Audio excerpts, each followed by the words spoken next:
It's my pleasure to introduce our headliner in conversation with co-founder and chief broker officer Hilary Saunders.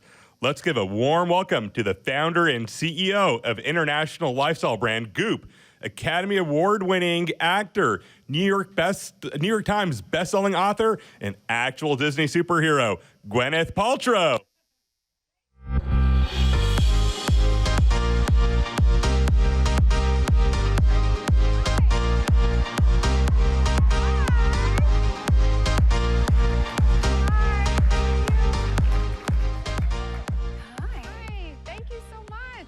Thank you so much for being here. I think I forgot how to walk in heels during COVID. That was not a very elegant entrance. That's why I got the sneakers on. You're much smarter than I am. Well, you know, walking around the park, you gotta be comfortable, right? Yeah. I'm super excited to get to chat with you as a founder, as a mom, as, you know, just an amazing businesswoman, and we have all these amazing business women and men too in the audience. It's a great privilege, so thank you again for being here. Thank you. It's honestly, I'm honored. Thank you. So to start off, you have an amazing acting career, and you had this newsletter, Goop, which I've followed for a long time myself. Thank you. You're very welcome. What made you transition taking that newsletter into being a company, and what was it that was that oomph that drove you to that point? Yeah, it's interesting. I was just flashing on this when we were chatting in the green room because, you know, when you were discussing your business model, you have all these great entrepreneurs kind of working on their own. It's scary to take that leap, right? It's scary to leave infrastructure or like a whole system where there's so much scaffolding where you're like, okay, I know my place here. And I felt like when I was acting a lot, it was an amazing career, and I got to travel to all these amazing places and like make out with Jude Law and stuff like that. And Ethan Hawke, and that was really fun too. And Robert Downey as well. But I did feel sort of like I had this other calling, like this other passion, and I really wanted to give myself the agency to pursue it. And though it was scary, I kind of felt like I had my kid, my first child, and I really, you know, in the acting world, you kind of go for 3 months and you're traveling and you're on set all day, and I didn't think it was really conducive to being a new mom, and I kind of stepped away and then started kind of like contemplating what I could do in the lifestyle space or how I could connect people to things that might be valuable to them, and like how could I impact lives in a way that felt more immediate to me and more meaningful to me, and so I kind of like went from there. Just went for it. Yeah. Good job. Thanks. A lot of what, as we were explaining, our partners create these amazing brands, these experiences. How did you decide to create Goop, the brand, and what did you want it to be? Yeah. Well, I think in my case, I wanted it to not be my name because I kind of wanted to build something that people could associate with me, but hopefully not really even associate with me, like that hopefully the brand would be bigger than me as like a one lady, you know, like I could create a team and a group of people that could, you know, do something impactful. And so I knew I wanted to be, you know, this is a while ago when I started thinking about this. Like I sent the first newsletter in 2008, but I had started thinking about it like in 2002 when I was getting advice and talking to all kinds of people, and I knew that I didn't want to call it like Gwyneth Paltrow anything. And I actually was meeting with a friend of mine in New York who, he's a marketing genius, and I was like, I need help. Like, it would be great if it was a name, but didn't mean something, and like something short. And he was like, okay, it's Goop. And I was like, huh? Like, why? And he's like, well, it's your initials, and then there are 2 O's, and all, you know, billion-dollar internet companies have 2 O's in the name. And And I was like, okay. And so I followed his advice. And we're still not a $1 billion company yet, but there's time. There's no rush. You'll get there. Okay, well. You'll get there. And when you took that leap of faith and created the company, what did you think would be your most challenging part of actually growing the company? Yeah. And was that what was actually challenging? Well, I had no idea how much I didn't know. And that was really, really humbling. And I of course, that you don't know anything, but you don't know how much there is to learn, right? About supply chain, inventory, technology, payroll taxes, like compliance, all this stuff that like I've learned on the job and, therefore have like made a lot of mistakes on the job. But, I felt like I always was coming back to this idea that like in my heart, I really held the vision of what I was trying to do. And in terms of growth, I think I was lucky in the beginning that I got a lot of attention for doing it, both good and bad. Like, why the fuck is Gwyneth Paltrow starting an internet company, So in that way, like, I'm lucky because we do get a lot of kind of organic traffic, but there's also a lot of wind in our face too, because people are like, what is this, and what are they talking about? And so I think for us, we've tried to create our own unique marketing model, which is really just like creating great content, and that the content piece is really the service piece, and that we are connecting people to good things, and then hopefully good product that's adjacent to what we're talking about. But I think it is unbelievable how much growth and marketing, how much time share, right? Like it's something you have to always be thinking about it, or else the business stays stagnant, right? So it's amazing to me how much energy and thought is put into the marketing piece, for sure. Marketing is amazing, and as you know, when you're an actor and you are your brand, and there's good marketing opportunities and those that maybe aren't so good marketing opportunities. Yeah. What was the most difficult or challenging obstacle that you faced with marketing in general? Because a lot of our amazing partners are doing that. They're in the community, they're very involved, and marketing is part of that. Yeah. So what was challenging? Well, I think some of the challenges, with performance marketing over time, I don't know how many of you guys like leverage Facebook and those like digital marketing platforms to grow your businesses, but certainly with like the iOS 14 update and what's happening with data, it's getting harder digitally to find the right customer. Which I think is good and bad, right? But you do want to find the customer that's right for you. And I also think, it's expensive to market, and it's time consuming. I remember one of my mentors is Brian Chesky, one of the founders of Airbnb, and he always talked about in the beginning, doing 1,000 things 1,000 times, and like going to bars and explaining to people what Airbnb was, and like sort of really pounding the pavement. And I think that's a really important element. Of course, leveraging digital platforms as well, but then just like doing really good work and having good word of mouth and people responding to what you do, and like, can you provide a service or a product that's just a little bit more resonant with your consumer? And like, so just always thinking about how to do that, can be challenging as well. Yeah. And you started from a small team, and now you have obviously a much larger team doing all different parts of the company. Yeah. How did you create that community that you wanted at Goop? Yeah. How did you hire? Did you mistakenly hire? Oh, yeah. What was that journey like?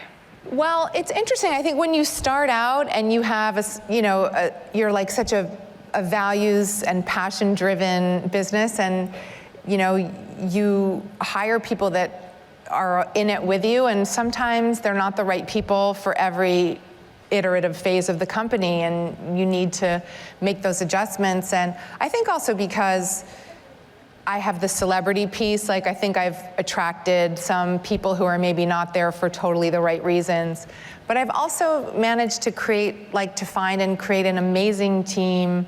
Like right now, I'm feeling so amazing about our team. And I think coming out of COVID and all of the difficulties there, and we had to close our retail stores, and we have a brand partnerships business that got very, very quiet for a while, and being remote and trying to create culture over Zoom, and it was, I think, for all of us, right, like a challenging thing to go through. But I think now we're living in a world where maybe we have hybrid models, we're in person. I mean, I guess you guys, the great thing about being a realtor is people have to go see the house in person, right? So you're always going to have at least an aspect of your business be in person. But I think it's really important to interact with people, especially in consumer, which we're in. Like, I want to be with the teams, and especially when we're doing creative work. And so I've been thinking a lot about how to continue to build that culture. And now we're going back to the office. We're in now 2 days a week, which I think is a really nice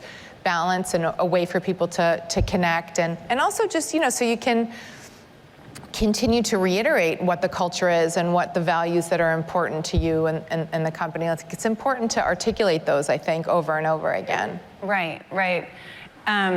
And having built that company while your kids are growing up and needing to be present and be a big part of their lives at the same time, a lot of people who go into real estate do so because of the flexibility for the schedule, and so they can show up at school and all those things. How were you able to balance your personal life with this budding business and an existing acting career? It was, I think that part of the reason that I remember once I was like, I tried to act in a very limited way once I had my kids. And I remember once I was doing a movie in Nashville called Country Strong about a country singer. Thanks, you guys, some of you saw it. I think not that many people saw it, but thank you, those people who did it. And I was on set, and I brought my kids to Nashville, and it was only like a month shoot, so we were making it work, and they were little, so they were missing a little bit of school, but it was okay, we kind of figured it out. And we were waiting in the trailer for hours and hours for this big setup, and I called my nanny. I had this great nanny named Marta, and she was bathing the kids, and I could hear them like laughing in the bath. And I started crying, and I was like, I can't believe I'm missing this. This is so, and I know all moms, you always feel guilty when you're working and you miss those things, but it was also one of the reasons, like, I wasn't allowed to go home, right? I had to wait until they needed me. And then, so I think, starting a company and having that flexibility to say, like, great, I am going to take them to school every day, and then I'm available, and then I have to be at the soccer game. Like, that's what's important to me. And by the way, that doesn't have to be the case for every parent. It's like, I think we all need to approach working and parenting in tandem with a lot of like generosity of heart to ourselves and forgiveness, and like not feel shame and guilt, because like we can't always be everywhere at once and do everything perfectly. But I do like the flexibility of, if they have something important, like for the most part, I'm there. That's awesome. You touched on something that is near and dear to my heart, and mental health, and taking mental health days when you need them, and me time, right? Yeah. When you need to recharge. How do you recharge? I really try to take my weekends. I feel like, weekends are there for a reason. And I found that when I was like using my Saturdays to catch up on email and to squeeze in other meetings and phone calls, like I would just start the week so depleted. And so it's simple, but I really, like on Saturday, I really get off my computer and phone, and I usually take a walk in the morning or a hike with my husband early, and then we're just kind of like home and with the kids and cooking, and I kind of forget all the other stuff and just really try to be in my body and enjoy living in California, which is a blessing, and like, you know, and there's a couple people here from California. And you know, I lived in London for a long time. I didn't see the sun for like 12 years, so I'm very appreciative. And also, I mean, it's silly, but like at the end of every day, I take a bath for like 20 minutes. I close the doors, my kids know I'm in the bath, and I just like take 20 minutes to just process or think through or whatever. It's just kind of like, and it's very simple, but it actually really, really helps me. Me too. I go sometimes in the middle of the day. We live really close to a ski mountain, and so there's times when I'll take my lunch and I'll run up to the ski slope. And that's amazing. Runs and then come back home. I just need to be outside. I need to see the sky. Yeah. I totally get it. Your husband said something very sweet about you on Instagram for your birthday. That you notice and you act.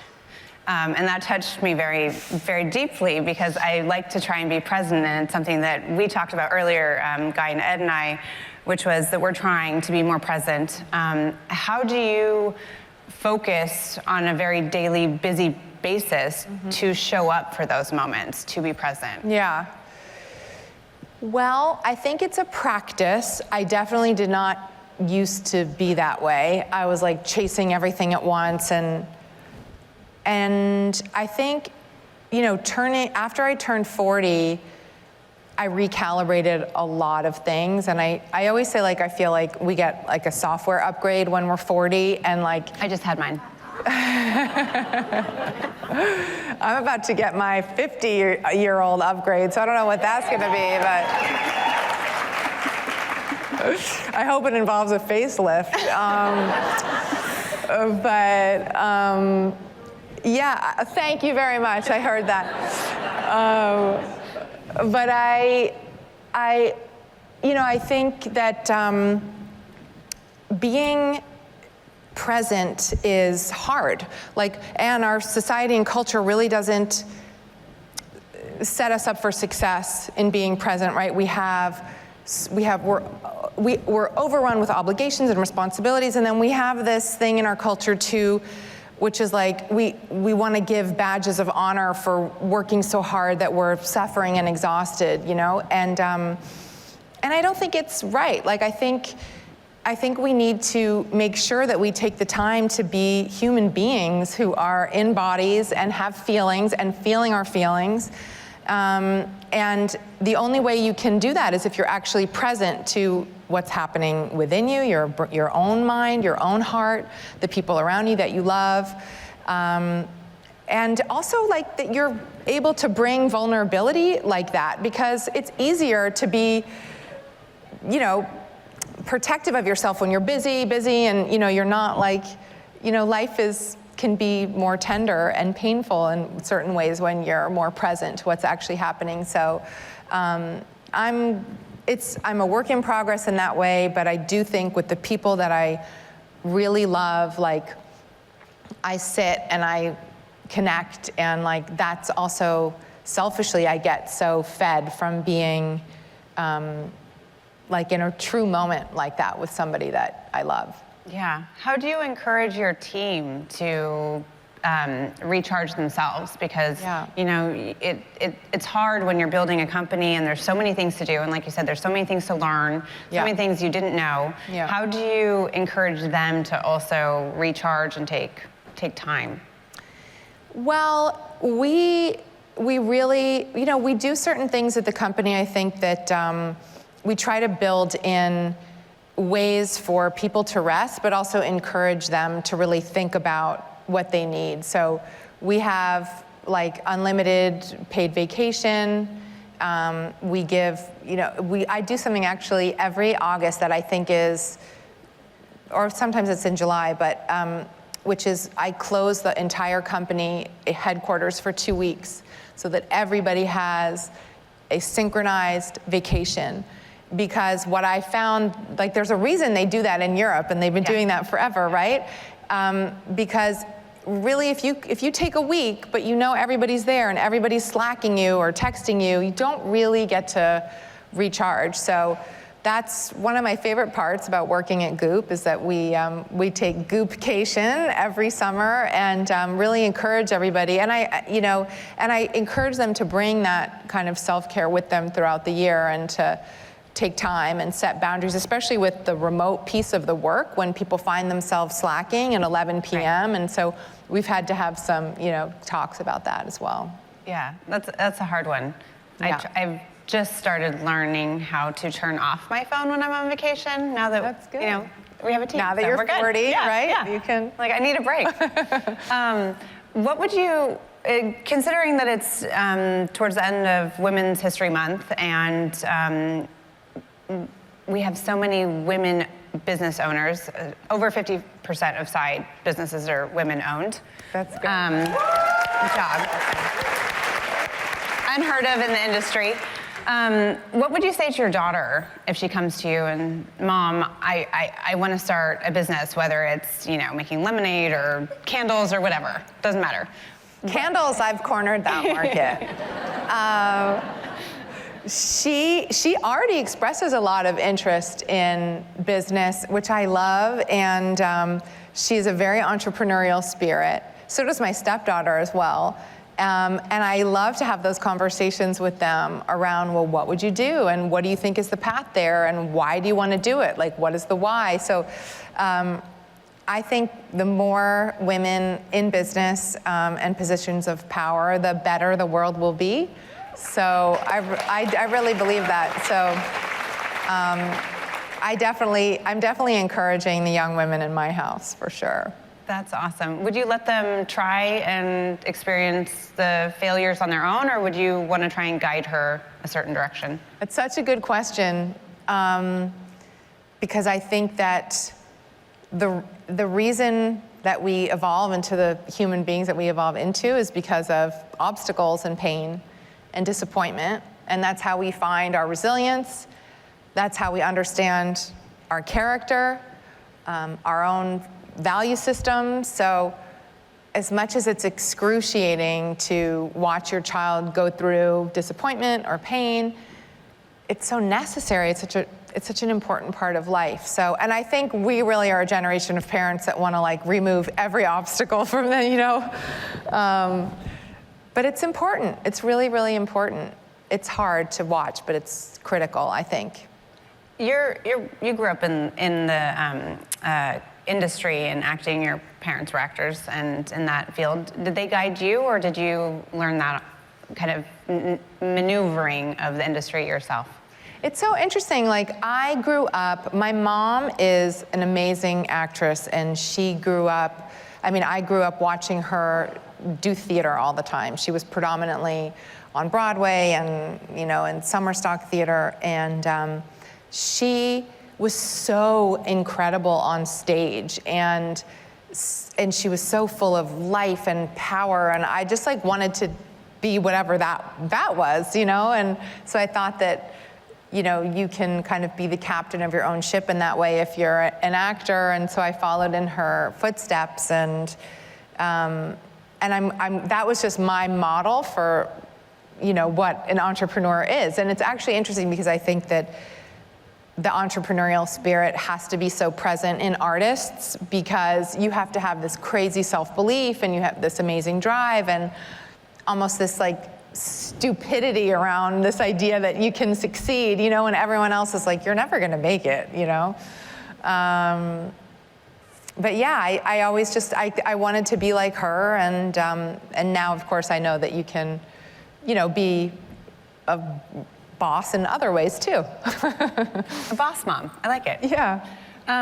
Looking back at how you built Goop, and similarly, our partners literally have conceptualized their brands, their babies, and they watch it grow and morph over time. How did your goals change from when you first started it and where you are now? Yeah. Well, in my case, it was weird because I started it without any idea how I would monetize it, and I really just was writing content for a number of years. And then I realized that we had done this one piece on like the French pharmacy, how the products in French pharmacies are so cool. And somebody actually came up to me on the street and was like, I wish I could have just like clicked to buy all those products. And it was the first time it occurred to me that commerce could act as a service, like that curation was actually valuable. And so that's kind of how the business model came. It was very slow and very organic process. And now, now we're a much bigger company, and we have all these metrics that we're watching all the time, and like how to reach new customers and how to keep our customers and nurture those relationships. And we also have like quite a few business lines, because I think because I didn't know what I was doing when I started, I kind of like went into everything. But like the cross-functionality of the business is a really important part of that too, and how it all functions. And you're expanding internationally as well. Yeah, we have, it's very light so far. We're just starting to ship to some international countries, but I think we have aspirations of taking the brand in a much bigger way into other parts of the world in the next few years, for sure. What gets you excited to keep going?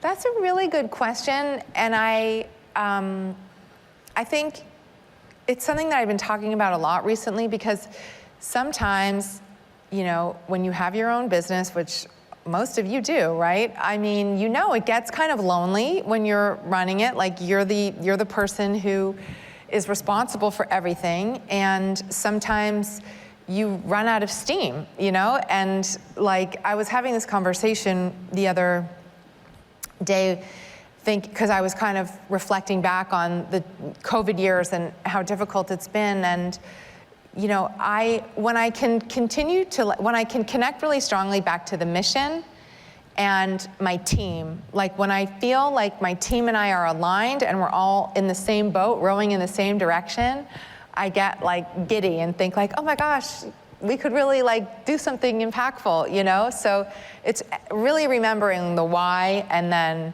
just like indexing into those relationships in the team. Yeah, I think I started crying in the last forum, because I said, we're actually changing people's lives, and we're giving them a platform to build their own business and be successful, and it doesn't matter if it's a big dream, a little dream, you accomplish it. Absolutely. How do you set your goals? Do you set them short-term, long-term, a combination? I do both. And I have like a whole bunch of different sections that I think about, right? So like I think about cultural goals at the company, and things that, if you're like, oh my God, are we not gonna make the quarter? Then what are the short-term things that we can do quickly to make up the delta? But I think what I try to do is keep my eye like in the bigger picture.